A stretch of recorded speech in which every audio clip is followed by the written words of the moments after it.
Chinese robotics company UBTech has begun shipping hundreds of its humanoid robots to active industrial sites, delivering the first units of a large-scale order after ramping up production throughout November.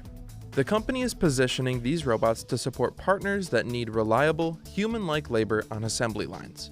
UBTech says it is the first company to deliver humanoid robots at this scale, securing a contract worth the equivalent of about $113 million.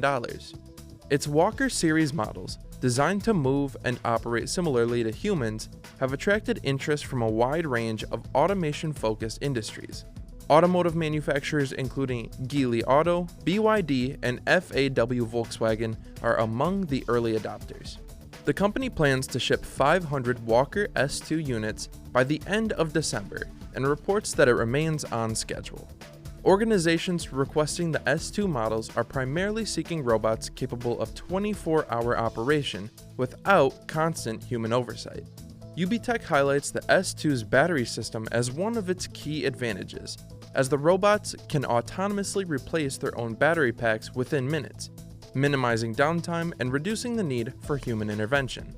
Standing tall and built for stability, the Walker S2 robots are engineered to handle both light and heavy loads with high precision.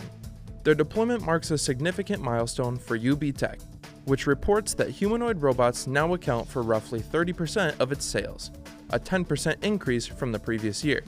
With mass shipments underway, the company sees strong signs of rising demand driven by real-world performance and successful industrial integration.